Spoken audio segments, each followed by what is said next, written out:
òòṣà náà ó ti bẹ̀tẹ̀ bó lòòṣà ó ṣe tẹ́ òòṣà tí ó ní àmọ́ gbẹran mọ́ ẹjẹ́ àwẹ̀ ibi àti rẹ́jẹ̀ tá a mọ̀ ta sójúbọ̀ ṣé ń gbà tójúbọ̀ bá gbẹ táwọn èèyàn fi ojúbọ òòṣà ṣe àpótí tí wọ́n máa fi jókòó tí wọ́n bá fẹ́ sọ̀rọ̀ lágbóolé tí ẹ ti rí i pé ẹ̀tẹ̀ ó padà bá òòṣà náà. ó ti dà. bí ọ̀rọ̀ yìí ṣe rí ni wípé ibi tá a bá dé àyàfi ká lo ọgbọ́n ló kù níbi tá a bá dé lónìí o nínú ẹgbẹ́ APC kò sí èèyàn kankan tí ó jẹ gàba lé ẹnì kankan lọ́wọ́ àbí lórí iṣẹ́ tó ń kálukú ṣe é lẹ̀ òun ni ó fọ̀hún fún níbi tá a bá dé yìí ẹ ń bá láyà kó wá wọlé mi dúró de o gbogbo àwọn tí àwọn náà mọ̀ wípé àwọn tó bẹ́ẹ̀ àwọn sì tó gbangba sùn lọ́yẹ́ ẹ jẹ́ wọn jáde ẹ ń bá lówó lọ àsìkò tó náà na faraàlú rè ọ̀pọ̀ wọn ibo wọn ti wà láti 2015 2014 2013 tá à ń sọ yìí wọn ò ṣe náwó òun wọn sì á dé ní ìsìn ẹ jẹ́ wọn náà o. ọ̀dà ẹja wò báyìí inú ẹgbẹ́ òṣèlú APC lásán bẹ́ẹ̀ bá yẹn yóò tẹ́ gba tíkẹ́ẹ̀tì tẹ́ fẹ́ díje dupò ó kù ti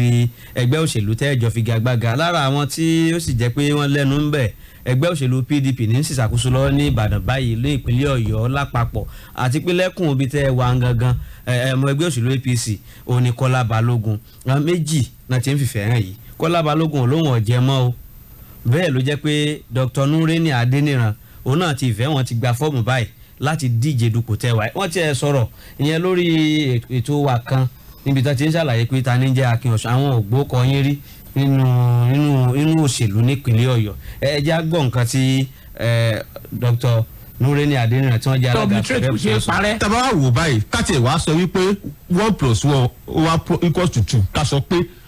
ẹ sì mọ̀ pé àwọn tẹ́ ẹ ní láti kọ̀ǹtẹ́ǹdì pẹ̀lú tí n bá ń sọ̀rọ̀ nípa bóyá Bímbọ́lá Adékànbí àbí Dr Fola Akinosun ṣé ẹ rò pé tí Fola Akinosun bá gbé fúláàgì lọ báyìí tẹ́yìn náà bá gbé fúláàgì lọ ṣé ẹ rò bẹ́ẹ̀ lè mú tẹ́ bá jọ bórí fídì. ta ni jẹ́ Fola Akinosun. Mo Fola Akinosun. no mo ń bẹ̀rẹ̀ mi ò mẹ́tọ́ ń jẹ́ bẹ́ẹ̀ ni mo fẹ́ kẹ́ ẹ sọ fún mi kí n lè mọ̀. Mo Fola Akinosun. Dr Nureni mo Fola Akinosun. mi ò mọ̀ Dr Nureni Adeniran ni orúkọ mi. alága Sùbẹ́bù. mo ti ń di ìbò ní Ọ̀yọ́ state ó ti lé ní 20 ọdún.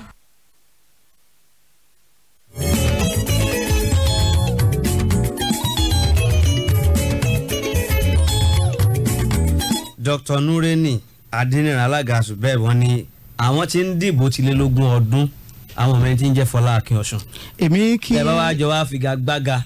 lébi kan náà kó lè lérò pé ó rí. èmi kí Dr Nureni wípé wọn kò ọmọ akínṣe bí ọ̀rọ̀ ṣe jẹ́ onílàákàyè ni wọ́n nítorí wípé n tó ṣẹlẹ̀ sí wọn ni wípé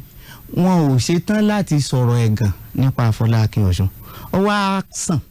kí wọ́n wábì kan àṣà sí wípé àwọn ọmọ Fola Akinosun ni wọ́n dọ́gbọ́n sáàrin òní torí kí wọ́n má bàa ṣẹ̀mí èmi náà sì dé iṣẹ́ wọn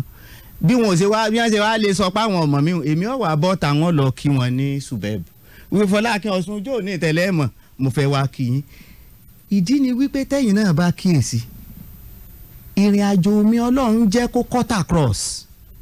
mo ní àsìkò tí mo fi dúró ti bàbá mi Òsì Olúbàdàn bàbá Ládọjà nínú ẹgbẹ́ Accord kò sí èèyàn tí ó wà nípínlẹ̀ Ọ̀yọ́ tí ó ní òun ọmọ gudugudu méje yàyà mẹ́fà tá a ṣe gómìnà Ṣèyí Mákindé tí ó wá padà dé ẹni tí ń fún Dr Adeniran nípò Sùbẹ́bù yìí àwọn ọ̀gbọ́n wípé SDP wà ní àkọ́kọ́ jẹ́ wọn olóore àfẹ́ àti díje ni bẹ́ẹ̀ ni mo lè sọ mo sì lè fi ọwọ́ ẹ̀gbáyà wípé Ọlọ́run lò mí fún gómìnà Ṣèyí Mákindé ń bó wá ní Dr Adeniran wà níjọ́ náà tí ò fi mọ̀ ṣé wá rí pabambari rẹ̀ ní ọdún 2019 tèmi àti gómìnà tó wà ní orí àpèrè